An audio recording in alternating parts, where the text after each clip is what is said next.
What's up, everybody? This is Limitz bringing you guys another high-level Halo Wars video, and this game is going to be against Zero Subset and Smug Big Bird, and I'm playing as the Brute Chieftain, and Limitzoffstate will be playing as Anders, and we are playing against Cutter Arbiter this game. So we do have, for this particular map, a leader advantage, but I'm going to take the beginning of this game to tell you guys that Zero Subset actually has his own YouTube channel, and I'm going to post a link in the description below to his YouTube channel. He posts deathmatch games, standard games, and basically the way I look at it is a lot of the stuff that he's going to be talking about in standard is a little bit more basic than what I put up here on my videos. So if you guys don't understand what I'm doing in a game or why I'm making decisions, why I'm building the way I'm building, if anything is a little bit too complex, Smug and Zero Subset do a great job of breaking it down even further for more beginner type players to help them out. So anyways, back to the game here. I accidentally sent my chieftain over to the right side of my base and picked up those supplies while I was over there.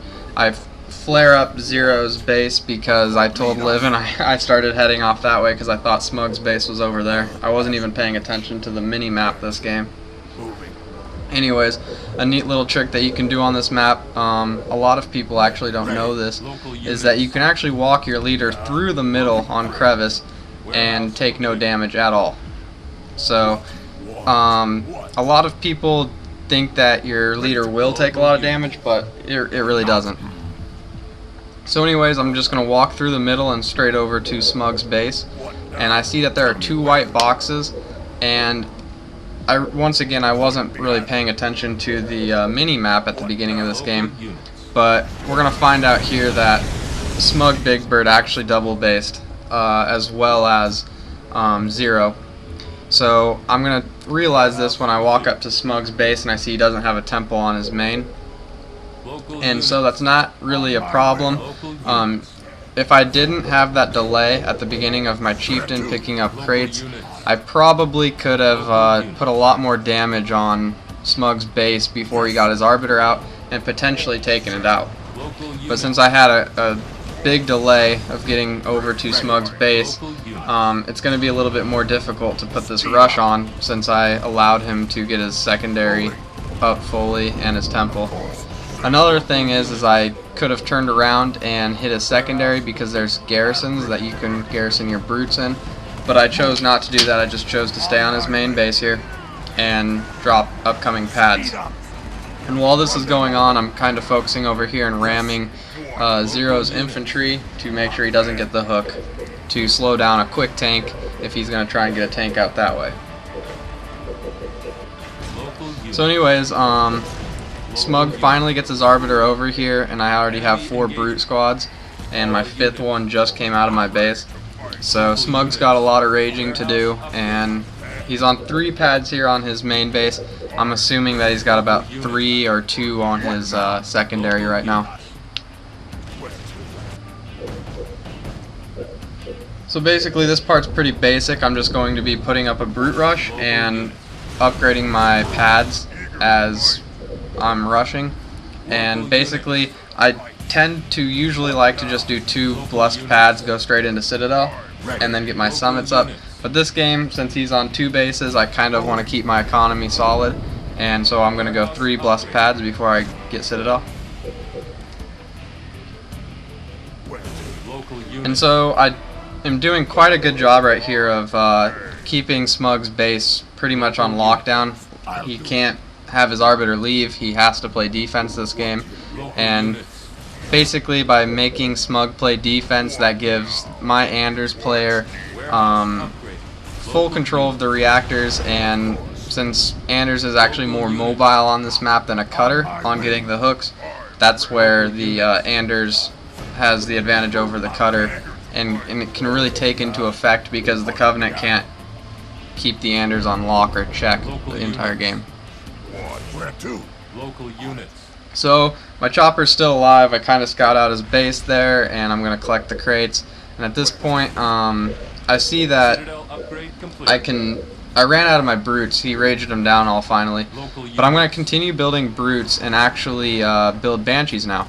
So I see that the pelican is taking off, and I think he's pelicaning over to the reactor.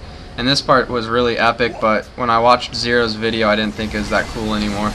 But his pelican kind of gets stuck on this base right here, and I vortex it down before anything happens, like before it even drops units.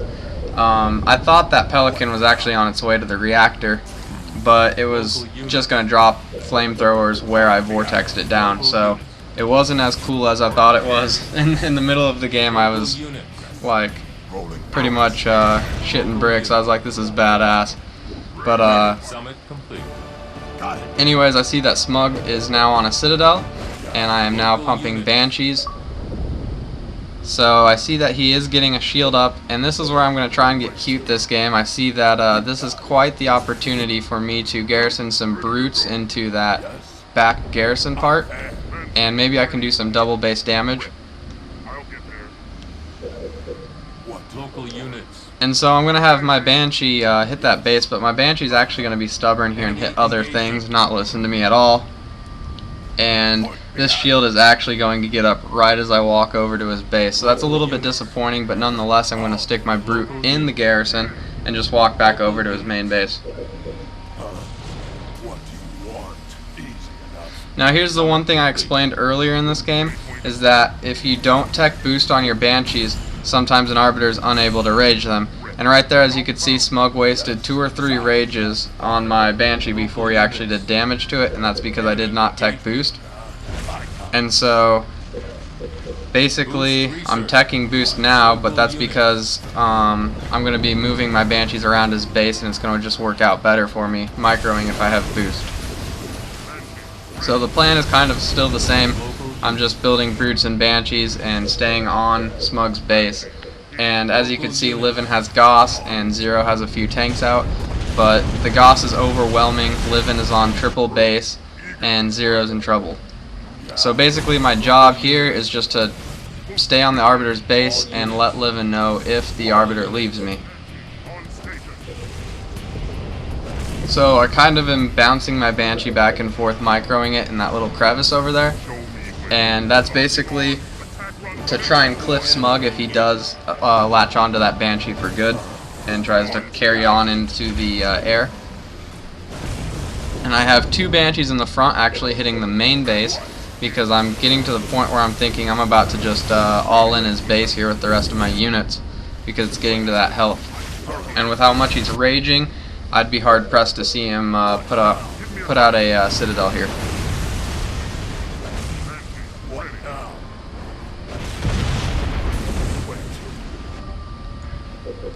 So Livin's actually still over taking full control of Zero's base. I think his base is about to drop.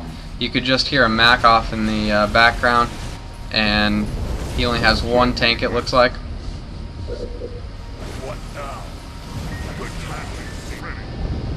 And right here it's just going to stay pretty basic. I'm just going to keep this pad down, have the 2 Banshees hitting the main, and slowly just melt Smug's base down.